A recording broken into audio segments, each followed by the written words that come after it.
Eto na nga mga chong, marami tayong PBA updates. Coach Tim Cone, tiwala sa Barangay Ginebra sa paparating na quarterfinals. Barangay Ginebra Scotty Thompson, handa na. Napakalaki ng role na gagampanan sa PBA playoffs. Ito nga ang Barangay Ginebra mga chong, ay ang isa sa mga pinaka-inaabangang kupunan ngayong conference. Sigurado na nga silang pasok sa quarterfinals pero hindi pa sigurado ang kanilang twice to beat advantage. At sa dalawang natitira nilang laro ay doon nga nakasalalay kung makukuha nila ang nasabing incentive.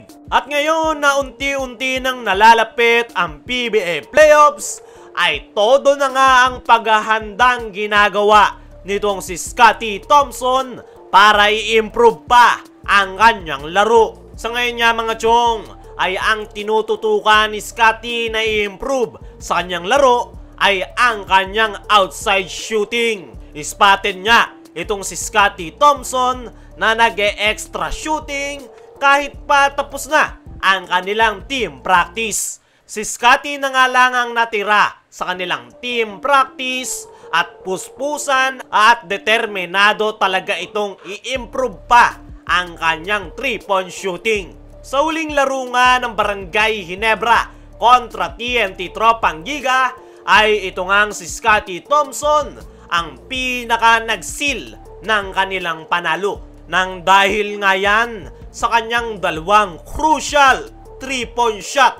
At yan nga ang gusto niyang maipagpatuloy. Ayon nga sa ating mga trusted source ay malaki nga daw ang gagampanan na role nitong si Scotty Thompson pagpasok ng quarterfinals. Nang dahil nga daw sa hindi pa rin kondisyon itong si LA Tenorio ay si Scotty Thompson nga ang magiging acting team captain ng kanilang koponan. Actually, simula pa ng Commissioner's Cup ay si Scotty na ang tumatayong team captain ng Barangay Ginebra at nagagawa naman niya ng maayos ang kanyang bagong role sa kanyang koponan. Effective nga ito bilang bagong team captain, nadadala niya nga ang kanyang koponan at nandoon ang kanyang leadership.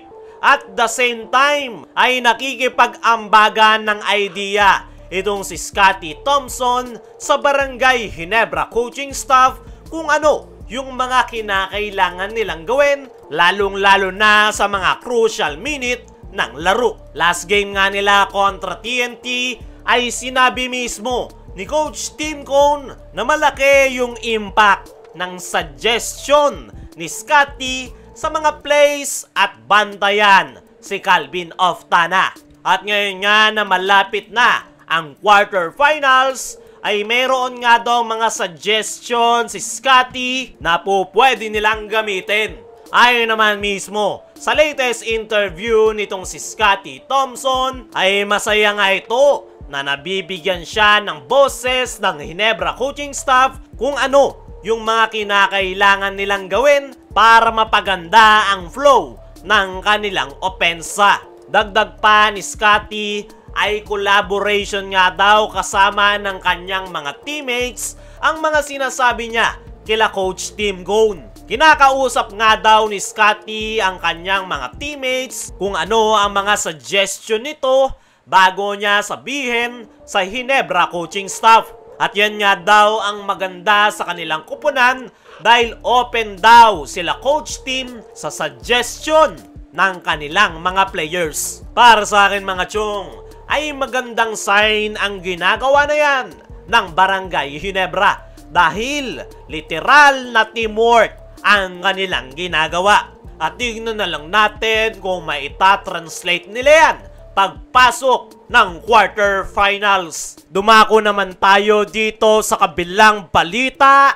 Coach Tim Cone, tiwala sa Barangay Ginebra sa paparating na quarterfinals. Sa ngayon nga mga chong, ay todo na ang preparasyon ng Barangay Ginebra para sa paparating na quarterfinals. Alam nga raw ni Coach Tim na marami pa silang kinakailangang habulin at ayusin sa kanilang koponan bago pumasok sa PBA Playoffs. Mabuti na lang daw ay mayroon pa silang natitirang 2 laro at sa 2 laro nga daw na yan nila susubukan ang kanilang mga bagong plays na po pwedeng gamitin pagpasok ng quarterfinals. Aminado nga rin itong si Coach Tim na hindi maganda ang kanilang performance at mahihirapan silang madepensahan ang kanilang kampyonato. Pero malaki nga daw ang tiwala nitong si Coach Tim Cone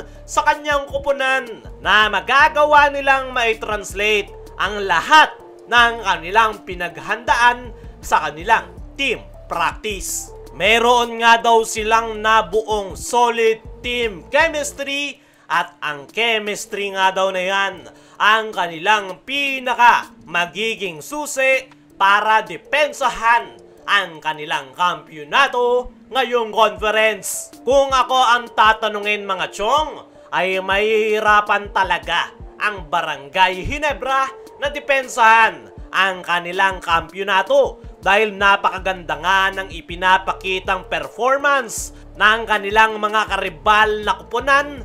Pero at the same time ay tiwala ako na kayang makarecover ng Barangay Ginebra knowing na palagi nga silang pumuputok kapag pumapasok ng PBA Playoffs dahil dyan nga mas lumalabas ang kanilang laro. At tingnan na lang natin kung magagawa nga bang madepensahan ng Ginebra ang kanilang kampyonato.